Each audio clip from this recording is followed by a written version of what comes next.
So, good morning.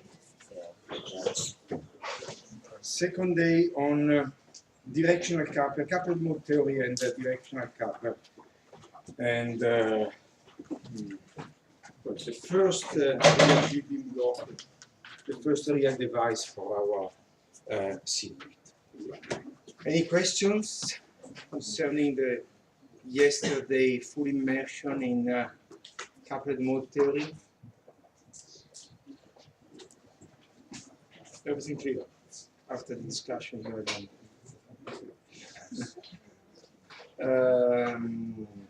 Okay, we have seen that sometimes it's possible and very convenient to instead of consider a structure or device itself, consider as two separate, easier, simpler device structure, in some way coupled or perturbed or interacting. If you well remember from electrotechnics, when you studied transformer, the coupled inductor, you do not study the transformer itself, but this is just a two inductor, two solenoid, in some way coupled through a magnetic flux that combine the two. So, in several cases, in several fields, these techniques apply. So yesterday we have seen the directional coupler. We found the eigenvalue, eigenvector, so the phase constant, the shape of the mode of the directional coupler, starting from the modes of the waveguide taken separate. And we concluded the lesson yesterday with the expression of the power along the waveguides, the power in the waveguides, not in the modes. So you have the two waveguides here. This is the direction of propagation, direction of propagation, and we have seen that this structure supported two modes. That is the even mode or symmetric mode, and an asymmetric mode.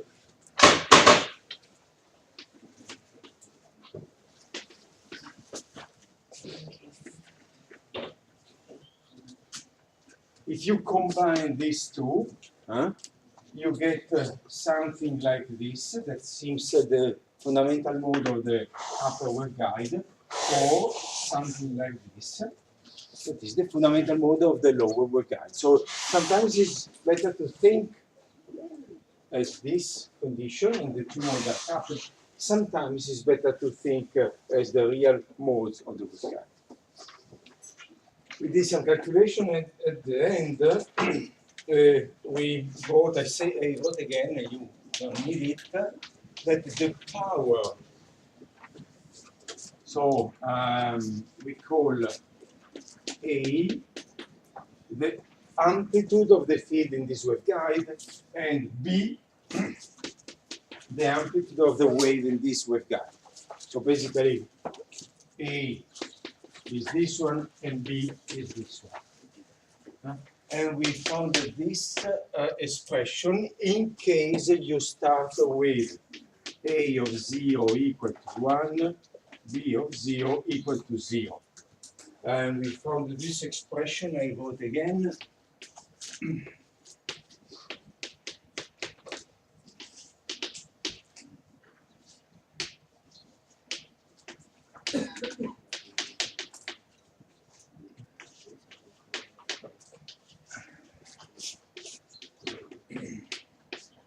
This is the power, so the square modulus.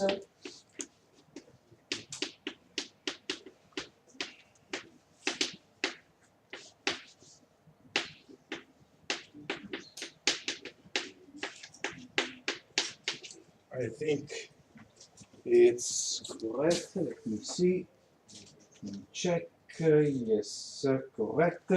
So this is clearly 1 minus the other one, because the power is conserved. And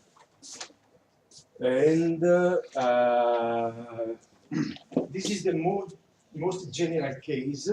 So we assume the two waveguides are different. So delta beta is the difference of the phase constant of the two waveguides, and C square is the product of the two coupling coefficient that we obtained yesterday with the coupled mode theory. So we arrived here yesterday. Okay, and we obtained this as a combination of the eigenvector,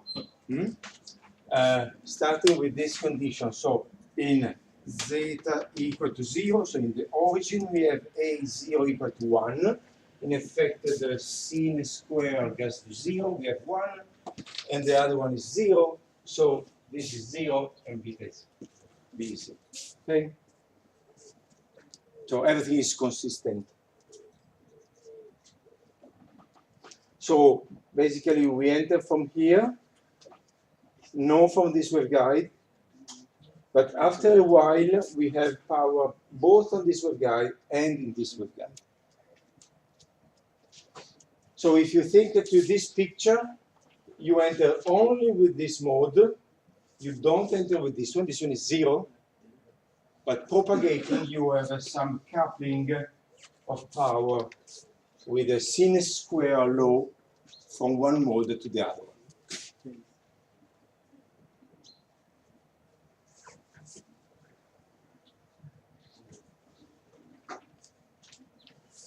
If you think to this picture, what does it mean 1 and 0?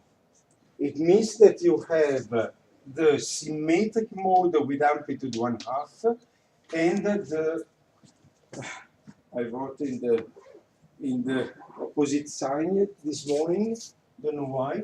Let me reverse this one so it's easier. Like this, and 1/2 on this. So 1/2 plus 1/2 give you 1 here, and here gives 0. So basically enter from here with the mode of this waveguide means that you excite both modes of the structure with the same amplitude and same phase at the beginning. It's clear? Okay.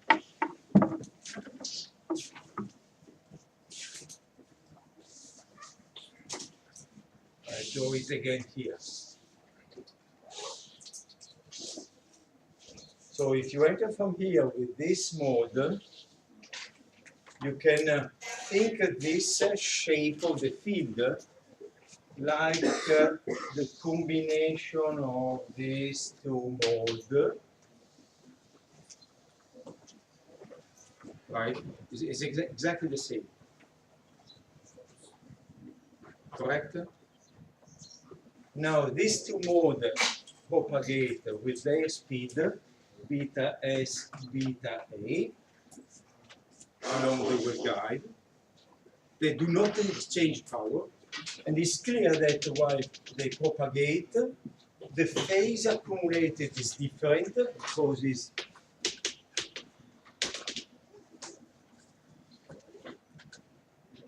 and so it is clear that at some point, the shape of the field is a combination of these two with their phase, so it's no more this one, it's something else. So in general, you have power in both. At some point, you get a 0 and 1. So it seems that the power moved from the upper waveguide to the lower waveguide. And this occurs where this is half power.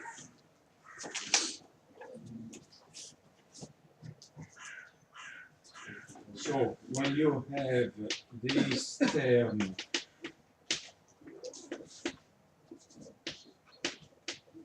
equal to half pi, this is called bit length, the bit length of the two modes.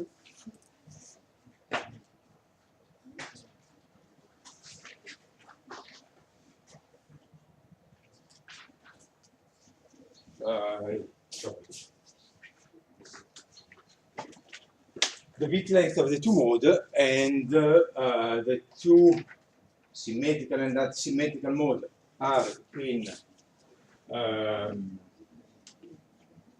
a different phase here, opposite phase, and they combine in this way. So their sum is in this waveguide, so B is maximum and A is minimum. And then they come back again, no? Oh, God.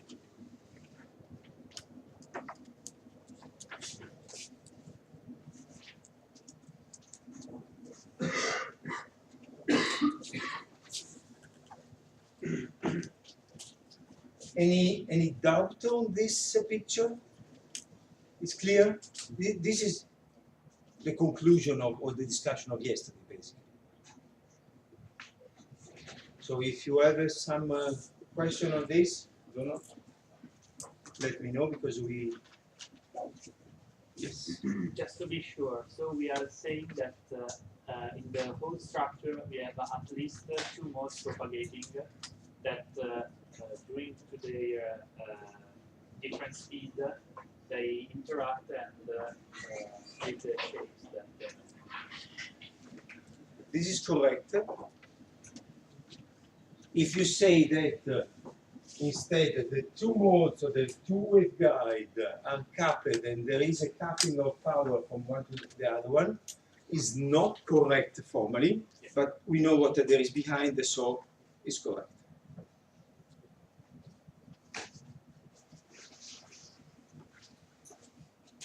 So in this case, that is changing of the waveguide is the real case. So changing? Because you have the power that you want to from one waveguide then to the other. We have made equivalent that the real case. You can think in both ways. You can describe the behavior in terms of the proper mode of the structure or with the coupled mode. This is the coupled mode theory on which I insisted yesterday, and is correct as well. So you can see both. Excuse me, Prof. If we in directional coupler, so if we want to divide the say light into arms, let's say, so we control it with the length of the. Yes, this is the directional coupler. At the moment, I'm still on the coupled mode theory, and now I move to the directional coupler. So just a second, and I will arrive. Sorry to insist a lot on this because it's a powerful technique and is important. So now we start with the directional coupler. So. When we were seeing last week about the simulations, we could see the mode structure. Sorry, when? Last week when we were able to see the simulations, those simulations will we be able to see this or that? You see the total field. That is the You see the total field, so this one. not this we can't see. Well, you can see if you launch only one mode. If you launch only this one, you see this one that propagate, that continue, and is always the same. Does not change shape and amplitude. Continue. It's a mode. And also this one. Because you see the intensity, you don't see the phase. After the coupling, the beta will be After the coupling, so something like beta S and beta symmetric and symmetric divided by 2. Just beta here in the sun.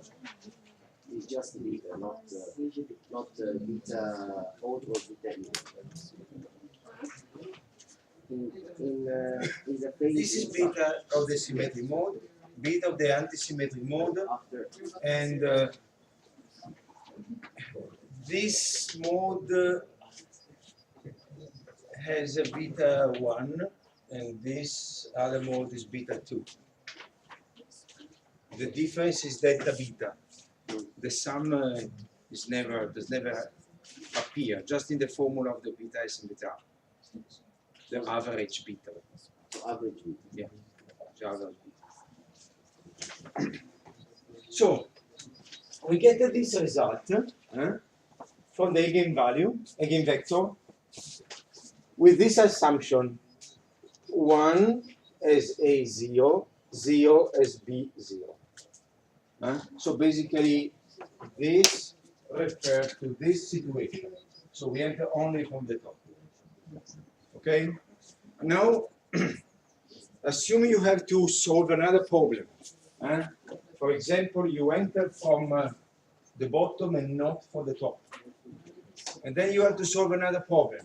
Enter from here with an amplitude 0.37 and here with an amplitude 0.5. Well, every time you have to combine the eigenvalue, the eigenvector, find the solution, etc. No? So it would be better to have a unique formula for every situation. So we consider now this one. a very compact description of the behavior. So this is our directional coupler. We have a wave on this side and we have a wave on the other side.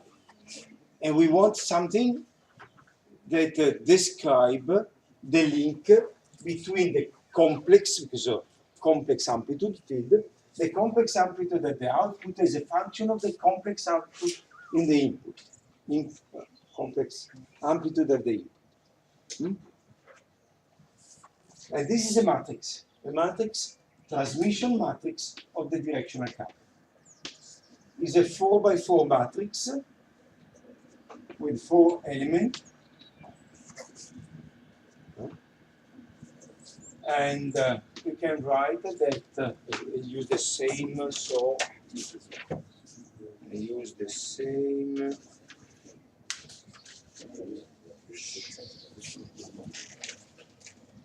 We use the same symbol. No. Which they are.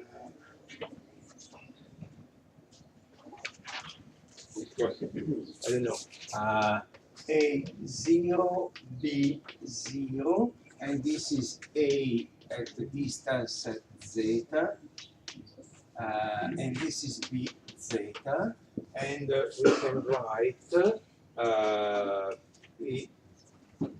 we can write A zeta, B zeta, the vector of the two amplitude of the output as a function of the amplitude at the input, so A0 and B0. So if we can write this matrix, then we have solved any kind of problem. Every input can be in some way transferred to the output.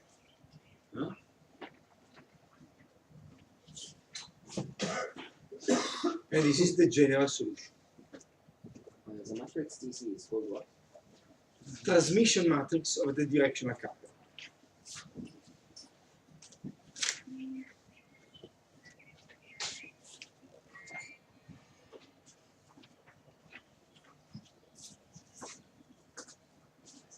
So this element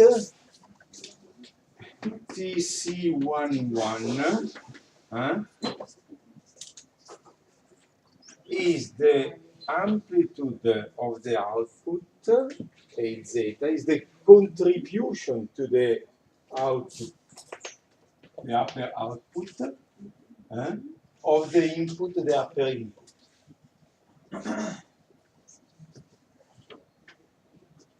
So it's basically this term.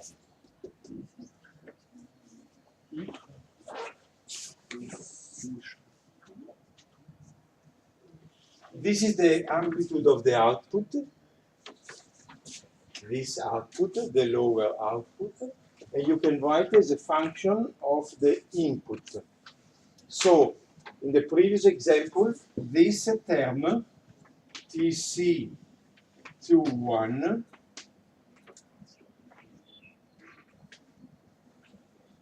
is what is this coefficient link the upper input to the lower output. So it is exactly this one. So this term is this one, and this term is this one. Now if you do the exercise another time, you can, for example, enter from the bottom and so find the other two coefficients here. It's not difficult to understand that the matrix is symmetric, so it's easy to fill. And at that point, you have the output for every kind of directional coupler, for every kind of input. So it's a very powerful way to describe the behavior, the circuit behavior of your device. You see now the electromagnetic approaches disappeared. Everything is summarized, hidden inside this coefficient. And it's very simple to use. Can you explain again TC11? Now we write the entire matrix in a more general, a more simple form, and not so complex. How you obtain it from the so it's linked is an input and the output of the second is the This expression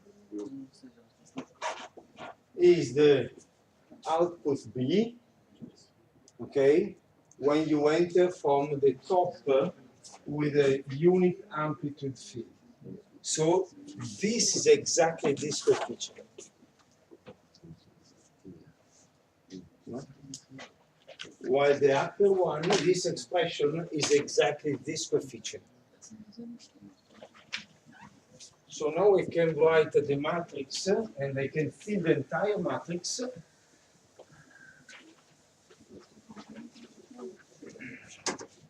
And I write in a more general case and then we simplify the word.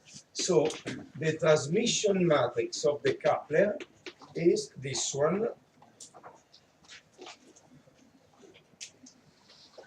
There is a phase term in the front that is not very important.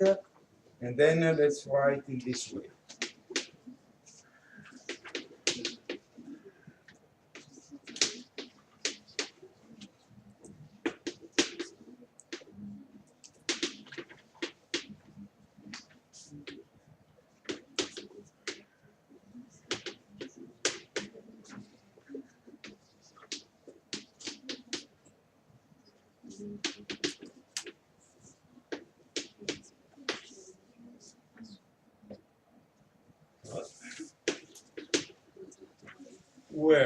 Where delta is the square root,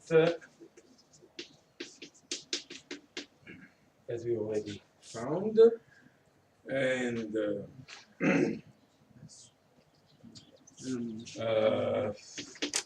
don't write on your note, everything is written here. R is delta beta divided by 2 delta, S is C over delta, and I think that's all. Delta beta is already defined, C is already defined, and we have this relation because the power is conserved, and that's all. Yes. Okay. So.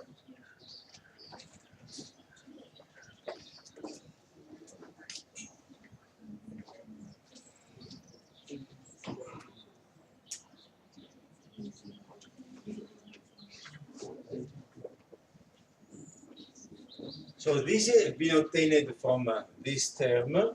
You recognize this is the power.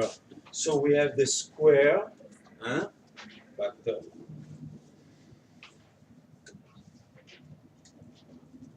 so S is exactly this term, you see, and then there is a sin of the square root, so delta, zeta, delta, zeta. So this is very easy to recognize. This one is a little bit more complex, but you see this matrix is very simple, very symmetric, very straightforward.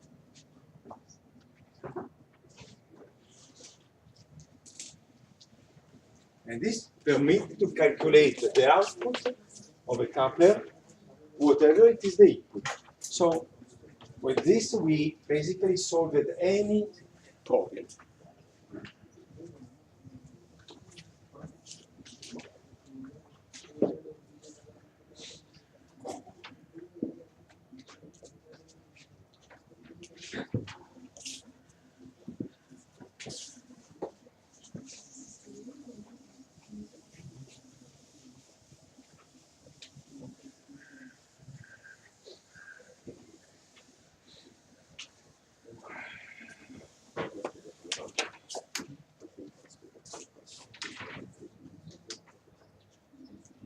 So if we now want to write the amplitude or power along the waveguide, we have just to take the right coefficient. If you want the power, you do the square. If you want the phase is inside. So this is really a complete and rigorous description of the coupler. Rigorous in terms of coupled mode theory. So if the two waveguides are very, very close, even touching, well, the coupled mode theory is a little bit approximated, and also this one is approximated. But in general, the two waveguides are not so close, so it's an excellent description of our direction.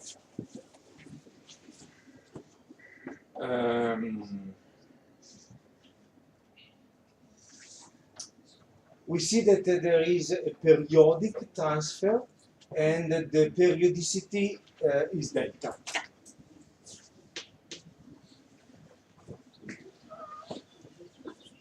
So the power is transferred from the upper waveguide to the lower waveguide and back with a periodic behavior, and the period is given by delta.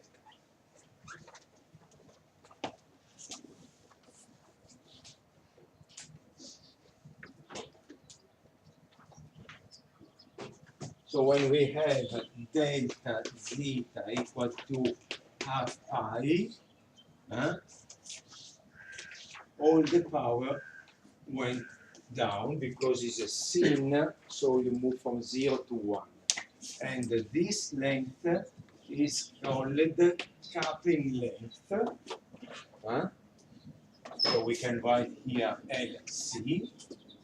And so the coupling length, over which you have the transfer of the power, is delta divided by 2, pi divided by 2 delta. So pi divided by 2 square root delta beta to the square plus c squared. And then after another LC, it goes up again.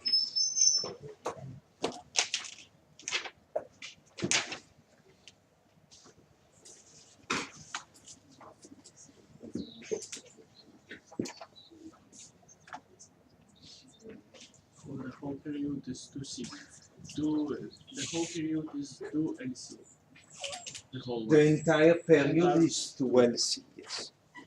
But usually we are interested to couple something, so we define LC instead of the period.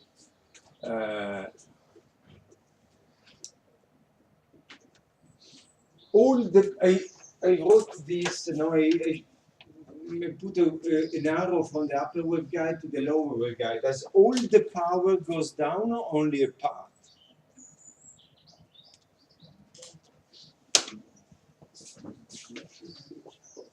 Not all the power.